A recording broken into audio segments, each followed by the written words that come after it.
Netanyahu একের পর এক নির্দেশ দিতেছে যে ইসরায়েলের একটা মানুষও যাতে বাঁচতে না পারে, সবাইকে বোমা মেরে উড়িয়ে দেন। এরা সবাই হচ্ছে জালিমের বাচ্চারা। হ্যাঁ, এটা সবাই হচ্ছে যে ওই যে দাজ্জালের অনুসারীরা। তাদের মনে করে যে এটা ইবলিশ শয়তানের অনুসারীরা। এই দেশে কিন্তু আজ অনেক বছর আগ থেকে ইসরায়েলে কিন্তু বাংলাদেশের মুসলিম পুরো পৃথিবীর মুসলিমরা কিন্তু যাওয়া নিষিদ্ধ হয়ে গেছিল। প্রিয় দর্শক, বিশাল একটা খুশির খবর নিয়ে আপনাদের সামনে চলে আসলাম আজকে। প্রিয় দর্শক, আপনারা জানেন যে ইসরায়েল সাম্প্রতিক অনেক বছর ধরে ওই যে ফিলিস্তিনের নির্মম নারী পুরুষের উপর হত্যা করতেছে, নির্মমভাবে জুলুম করতেছে, তাদের উপর বোমা মেরে ঘর বাড়ি উড়িয়ে দিতেছে। আজকে এটা কি হলো? ইরান, হ্যাঁ, ইরান ইসরায়েলের উপর এমনভাবে হামলা চালিয়েছে, আজকে ইসরায়েলের নারী পুরুষরা মিলে আর গড়ে থাকতে পারতাছে না। আজকে ইসরায়েলের নারী পুরুষরা মিলে তারা রাস্তায় থাকতেছে, কেউ রেল স্টেশনে থাকতেছে, কেউ বাস স্ট্যান্ডে থাকতেছে, কেউ রাস্তার মধ্যে জীবনযাপন করতেছে। এটাই হওয়ার কথা ছিল। হ্যাঁ, এটাই হওয়ার কথা ছিল তাদের সাথে, কিন্তু তারা এটা কখনো উপলব্ধি করতে পারে নাই যে তাদের সাথে এমন ঘটনা ঘটবে। কেন? তারা বিশাল বড় অস্ত্রের দেশ, তারা বিশাল বড় ক্ষমতাধরের দেশ, তাদের পাশে রয়েছে আমেরিকা। আজকে আমেরিকা বিকারি হয়ে গেছে, আমেরিকা মতন দেশ তাদের পাশে যে আসছে, আজকে কেউ ফুও মেরে বয়ে করে নেয় আমেরিকাকে। আমেরিকার ডলার থাকলে কি হবে, অস্ত্র থাকলে কি হবে আমেরিকার? কিন্তু আমেরিকা যদি তাদের সাপোর্ট দেয়, তাদের কিছুই হচ্ছে না। কেন? আজকে সমস্ত মুসলিম দেশ জুড়ে কিন্তু পৃথিবীতে 200 কোটি মুসলিম রয়েছে। আজকে এই 200 কোটি মুসলিম কিন্তু তাদের উপর কেঁপে গেছে।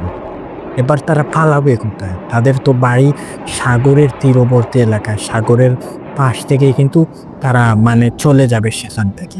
হ্যাঁ, তাদের সাথে এটাই হওয়ার কথা ছিল। এবং ইতিমধ্যে তারা নেতানিয়াহুকে, ইরানের যে প্রেসিডেন্ট নেতানিয়াহু, সেই নেতানিয়াহুকে তারা হত্যার হুমকি দিচ্ছে। বলতেছে যে তোমাকে যদি আমরা যেখানে পাই, তোমাকে আমরা মেরে ফেলবো, তুমি এই করবা না, সেই করবা না। কিন্তু নেতানিয়াহু একের পর এক নির্দেশ দিতেছে যে ইসরায়েলের একটা মানুষও যাতে বাঁচতে না পারে, সবাইকে বোমা মেরে উড়িয়ে দাও। এরা সবাই হচ্ছে জালিমের বাচ্চারা। হ্যাঁ, এটা সবাই হচ্ছে যে ওই যে দাজ্জালের অনুসারীরা। তাদের মনে করে যে এটা ইবলিশ শয়তানের অনুসারীরা। এই দেশে কিন্তু আজ অনেক বছর আগ থেকে ইসরায়েলে কিন্তু বাংলাদেশের মুসলিম পুরো পৃথিবীর মুসলিমরা কিন্তু যাওয়া নিষিদ্ধ হয়ে গেছিল। সবার ফাস্টফুডের নিচে show all country, all the পৃথিবী থাকলেও কিন্তু দ্য বেলিড অফ ইসরায়েল এটাই লেখা ছিল, নট সাপোর্ট অফ ইসরায়েল। আপনি পৃথিবীর সমস্ত দেশে যেতে পারবেন, কিন্তু আপনি ইসরায়েলে যেতে পারবেন না। কেন এটা বলা হয়েছিল?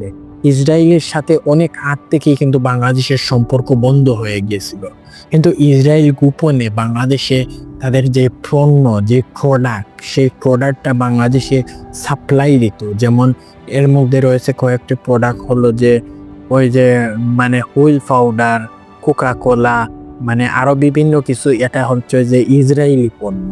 এই ইসরায়েলি পণ্যগুলা বাংলাদেশের মানুষ ব্যবহার করতে করতে করতে করতে ইসরায়েলি সাবান, ইসরায়েলি খাবার, ইসরায়েলি তেল, কোকা কোলা, বিভিন্ন কিছু ব্যবহার করতে করতে তারা অভ্যস্ত হয়ে গেছে। এই অভ্যস্তকে কেন্দ্র করে কিছুদিন আগে বাংলা ওই যে আলেম ওলামারা ডাক দিয়েছেন যে সবাই ইসরায়েলি পণ্য বয়কট করো, সবাই বয়কট করছে। এটা পারলো কথা। কিন্তু এখানে একটা প্রশ্ন রয়ে গেল যে ইসরায়েলকে ইরান কেন মারতাছে? হ্যাঁ, ইরান মূলত ওই যে ফিলিস্তিনকে যে ইসরায়েল মেরেছিল, সেই ইসরায়েল মারাকে এটার বদলা ফিলিস্তিন তো নিতে পারতাছে না। এটা একটা নিঃস্ব হয়ে গেছে তারা, বলতে গেলে কয়েক হাজার কোটি ডলার, কয়েক হাজার কোটি টাকার ক্ষতি করেছে ওই যে ফিলিস্তিনের। কিন্তু ফিলিস্তিনের আজ মানুষরা নির্মম হয়ে গেছে। তারা কি করবে? কোথায় যাবে? কার কাছে যাবে? শুধু তারা নামাজ পড়ে আল্লাহকে ডাকতেছে। আপনি তো ঘরের মধ্যে অনেক আনন্দে বসবাস করতেছে। হ্যাঁ, কিন্তু তারা কি করবে? তারা ঘরের মধ্যেও থাকতে পারে না, তাদের জীবনের পরোয়া নেই। এক ছেলে বলতেছে এক ছেলে সে সাংবাদিকদের সামনে বলতেছে যে আমরা দিনে 6 বার নামাজ পড়ি, আমরা দিনে 6 ওয়াক্তের নামাজ পড়ি। এক হচ্ছে ফজর, জোহর, আসর, মাগরিব, এশা আর জানাজা। প্রতিদিন আমরা কম হলে 10 থেকে 15টা জানাজার নামাজ আমরা পড়ি। মানে আর কি বলবে, সারা বিশ্বর মানুষ কতবার কাঁপতাছে এরকম ভাবে। প্রতিদিন 10 থেকে 15টা জানাজার নামাজ। সেখানে মানুষ, যাই হোক এগুলা বলার কথা না, বলার কথা ছিল যে ইরান ইতিমধ্যে ইসরায়েলের উপর প্রতিশোধ নেওয়া শুরু করে দিয়েছে। এই প্রতিশোধের মাত্রাটা এতটাই ভয়ঙ্কর হবে যে ইসরায়েল তার বাপের ক্ষমতাও নেই যে সে পালাতে যেতে, তার বাপের ক্ষমতাও নেই যে সে পালিয়ে যাবে, সে পালিয়ে অন্য দেশে যাবে। আজকে কোনো দেশ কিন্তু তাকে সাপোর্ট দিবে না। সবাই জানে যে এরা গাদ্দার। শেখ হাসিনা যেমন ফ্যাসিস্ট ছিল, গাদ্দার ছিল, শেখ হাসিনার থেকে অনেক মাত্রা ভয়ঙ্কর কিন্তু ইসরায়েল। এরাই হলো আসল ফ্যাসিস্টবাদ। এই ইসরায়েল চাচ্ছে যে সারা পৃথিবীকে শাসন করতে তারা, কিন্তু সারা পৃথিবীকে যদি তারা একবার তাদের নিয়ন্ত্রণে নিয়ে যায় তাহলে এই দেশ থেকে তারা চাবে যে ইসলাম মুছে দিবে, কুরআন মুছে দিবে, আমাদের মুসলিমদেরকে হত্যা করে ফেলবে। কেন কেন এরকম করবে তারা? তারা মনে করে যে ওই যে দাজ্জাল, এটা হচ্ছে যে তাদের নসি। হ্যাঁ, এই তাদের নসি যখন আসবে তারা পুরো ওয়ার্ল্ডটাকে শাসন করবে এবং তাদের নিজের মতন করে ইহুদি ধর্মকে সাজাবে, নিজের মতো করে তারা মানে সব কিছু করবে এবং এটা কখনোই মানে প্রাপ্য না। কেননা ইসলাম এবং কোরআন হচ্ছে যে এটার দায়িত্ব কিন্তু আল্লাহ নিয়েছে।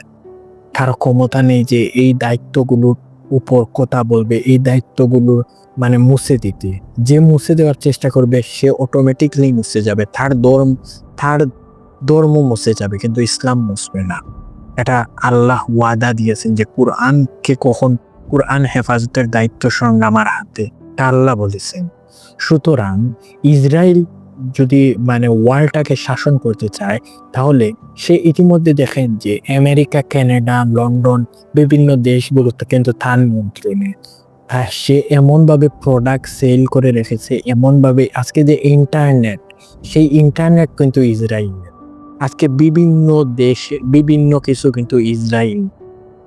আমাদের বাংলাদেশের অনেক পণ্য, অনেক ব্র্যান্ডের কাপড়, অনেক কিছু কিন্তু ইসরায়েলি। আজকে ইসরায়েল দিয়ে আমাদেরকে তাদের প্রোডাক্টে অভ্যস্ত করে রাখছে, যার কারণে অনেক মানুষ কিন্তু চাইলেও কোকা-কোলা খেতে ছাড়তে পারে না। অনেক মানুষ কিন্তু চাইলেও ইসরায়েলের প্রোডাক্ট, ওই যে কি বলে সার্ফ এক্সেল ছাড়া কাপড় ধুইতে পারে না, ইসরায়েলের ব্র্যান্ডের কাপড় ছাড়া সে পরতে পারে না। কেন? এগুলা সে নিতে এগুলা সে করতে সে অভ্যস্ত হয়ে গেছে, যার কারণে তার দীর্ঘ সময় লাগবে এগুলা থেকে বেরিয়ে আসতে।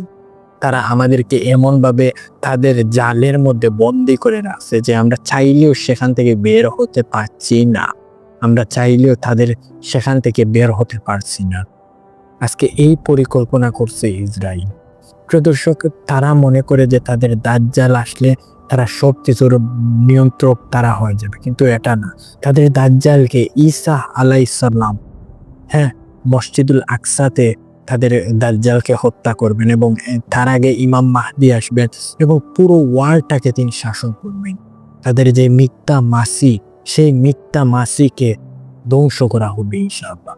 এবং ইসরায়েল মূলত ফিলিস্তিনের উপর এই কারণে হত্যা করেছিল যে ফিলিস্তিনের নির্মম মানুষদেরকে বোমার আঘাত করেছে। কত লক্ষ শিশুকে তারা নির্মমভাবে মেরেছিল, যে মূলত মসজিদুল আকসা, সেই মসজিদুল আকসাকে নেওয়ার জন্য, তাদের দখলে নেওয়ার জন্য তারা এই পরিকল্পনা করছিল, তারা এই কাজটা করেছিল মসজিদুল আকসা যাতে তারা দখল করে নিয়ে সেই মসজিদটা ভেঙে তারা মন্দির বানাতে চাচ্ছিল। মসজিদুল আকসা ভেঙে তারা মন্দির বানাতে চাচ্ছিল, এটাই তারা চেয়েছিল। কিন্তু আল্লাহর রহমতে সেখানে অনেক ফিলিস্তিন মা বোনেরা এইভাবে তাদের নিজের জীবনটা এইভাবে হাত দিয়ে আছে, বলছে আমাদেরকে মারতে পারো কিন্তু মসজিদুল আল আকসাকে কখনো নিতে পারবা না। আমরা প্রয়োজনে আমরা গুলি খেয়ে মরবো, বোমা খেয়ে মরবো, তারপরও আকসা আমাদের আছে, আমাদের থাকবে। এইভাবে বিশ্বাস করুন, তাদের প্রত্যেকটা ছেলে, প্রত্যেকটা মেয়ে, প্রত্যেকটা সন্তান, সবাই তারা এই কথা বলেছিল। মূলত কিছুদিন আগে ফিলিস্তিনের মানুষদেরকে বাংলাদেশে আলেম ওলামা সবাই ঐক্য হয়ে মত করেছিলেন, যে ঐক্য হয়ে সবাই মানে সিদ্ধান্ত নিয়েছিলেন যে ফিলিস্তিনের মানুষদেরকে বাংলাদেশে আসতে। এ ব্যাপারে বাংলাদেশের মানুষের মত কি? সবাই বলেছিল যে সবাই এখানে জায়গা দিতে প্রস্তুত, বাংলাদেশে নিয়ে আসুক।